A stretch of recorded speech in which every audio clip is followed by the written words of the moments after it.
My name is Paul, and on today's episode I'm going to cover the topic, do drastic diets work? It's a great topic to talk about because there's a lot of diets out there and there's a lot of people trying them, especially big in the celebrity world, so it's an interesting topic to talk about. But the first thing that I want to really say about this is it's very understandable why people do drastic diets. You know, you've got 4 weeks until your next holiday, or you know, even sometimes even a much shorter time leading up until your next holiday. You want to look good on the beach, you want to look good whatever you're doing, so you end up dropping your calories, for example, from 2,000 a day down to 1,000 a day. I've seen even more drastic ones than that, than a 50% drop. And it's completely understandable why it's done. You know, people want to look good when they go out, especially on holiday with your partner or your friends. And so doing a drastic diet can make a lot of sense. And the truth is that drastic diets do work. Taking your calories from 2,000 a day to 1,000 a day is going to make you lose weight. You know, taking in suddenly less food, less energy is going to make your body have some kind of reaction. But the important thing I want to try and get across in today's video is, are there really any health issues regarding that? And is it going to be worth what might happen to you as a result? So let's talk about the possible problems that might come from a drastic diet.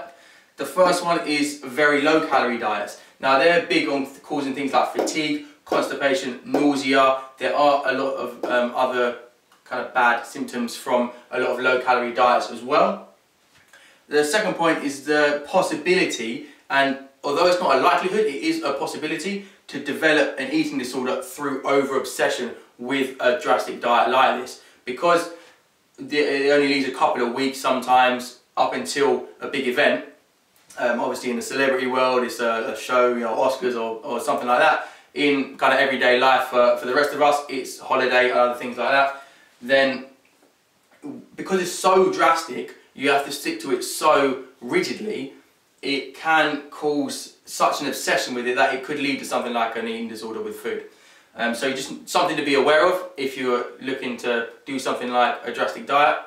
Now, the third point is low carb diets, and they can cause things like, you know, like Atkins is a common one, and there are other ones out there, and they cause things like low energy, headaches, nausea, irritability, dizziness. The list goes on with low carb diets, and our bodies can actually function without carbohydrates. It's not like protein, we need protein to survive. We don't actually need carbohydrates to survive, but it is our body's preferred source of energy. That's why we get all these kind of symptoms when we're not taking enough carbohydrates. Everyone will have a different level of carbohydrates that they need in their body. Some people will do very, very well on low carbohydrates, higher protein, higher fat diets. Some people will do very, very poorly on low carbohydrate diets. I would say the majority of people will generally feel worse because that is what our body wants to use for energy. And what I really want to try and get across is that drastic or yo-yo dieting, it really confuses your body. If you were to have fresh fruit, vegetables, meat, fish and lots of water, over time this will equal to your best body. Like I said, some people respond better to more carbs, more protein, fats, less protein or fats.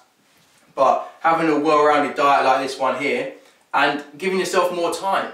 You know, starting 4 weeks into your next holiday is simply not enough time for you to get where you want to go. It's probably literally taking you to the brink of now feeling, this is when I have to start, you know, I've got no time left. But if you started that a long, long time before, even starting it today, if your holiday's next year, then you, and sticking to a diet that incorporates something like this, or a lot of these different foods and majority of water being your drink as well, then you will get to your best body in a good amount of time and you will stay there forever. You know, it's the much better option rather than take a drastic diet that can influence your health and also not really give you the kind of results you're looking for in a very, very short space of time anyway. But I hope that gives you a bit more information on drastic diets and why I suggest doing this kind of thing as opposed to a drastic diet. But if you like the video, please give it a like. I'd love it if you could subscribe. But if not, I'll see you on the next episode.